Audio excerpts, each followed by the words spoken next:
My name is CJ Harvey, and I currently live in the Catskills in upstate New York.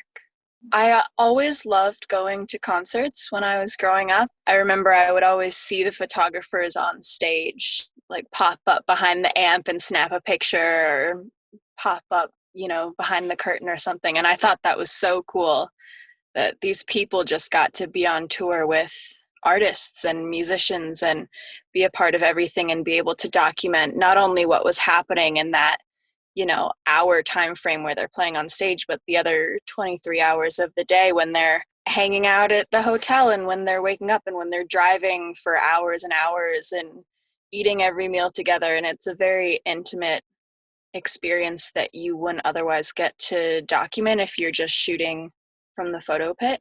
And so I was always intrigued by seeing a more full picture within music photography. I've always loved shooting on film.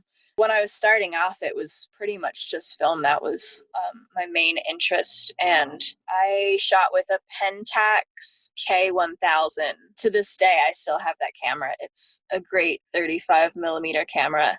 I also think that for anyone interested in photography, film's a really fun way to start out because you can get like a Polaroid camera or a 35 millimeter film camera or even like a disposable camera and have so much fun with it and learn so much about your own style and what story you're trying to tell and do it pretty cheaply.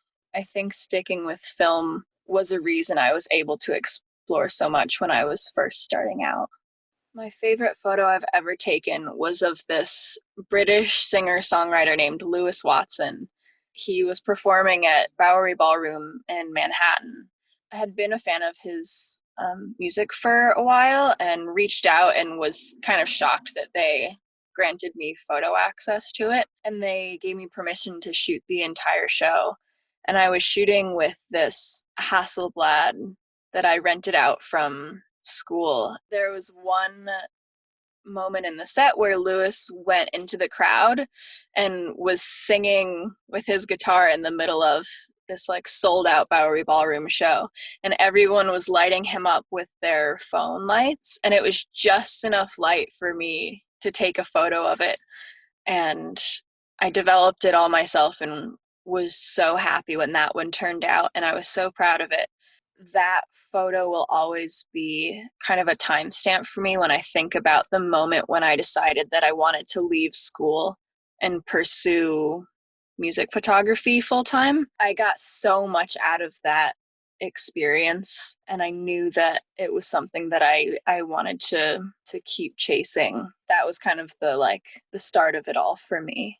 I transitioned from tour photographer to a tour manager a couple of years into touring. I primarily work with pretty small rock bands. Because of that, if I'm on the tour as a photographer, I'm usually the only crew member or like one of two crew members on the tour. From the very beginning, that gave me a lot of opportunities to learn about what other responsibilities are needed to keep the whole machine functioning properly. It was a very natural process for me, a very seamless transition for me into tour managing, but it was kind of just about embracing that title. And I have to act differently if I'm on a tour and I'm the tour manager. It's like a different persona that you have to embrace if you're going to be the person in charge, especially as a young woman.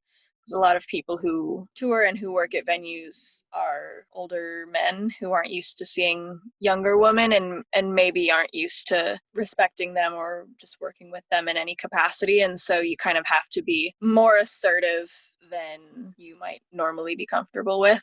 Safety within touring, especially for younger fans, especially for young fans who identify as female, that's always been a priority for me and was a big factor that fueled me wanting to take this step into actually officially becoming a tour manager.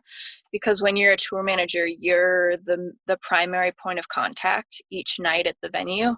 I'm always paying attention during the show, especially like keeping an eye on the crowd and just making sure that everything's all right. And that's always been really important to me. And I wouldn't tour with a band unless we saw eye to eye on that. And so I'm always very comfortable with the people that I tour with, that safety is also a priority for them. And so they kind of depend on me to be keeping an eye out just as much as they can keep an eye out while they're playing the set. And it's a mutual effort to make sure that we're collectively keeping the show as safe an environment as possible.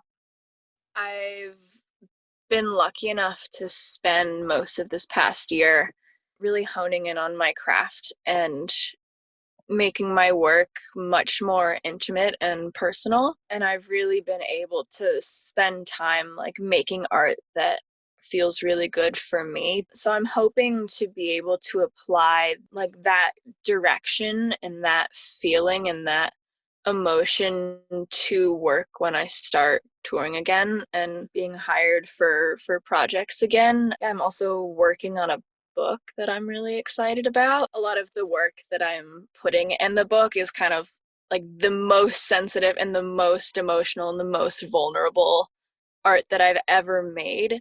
And so the more I go down that rabbit hole, the more I want to push that boundary even further. And so it's really hard to put an end date on the book because I just keep making more stuff that I want to include in it. It's kind of hard to stop. I'm hoping to finish up at some point next year and be able to release that.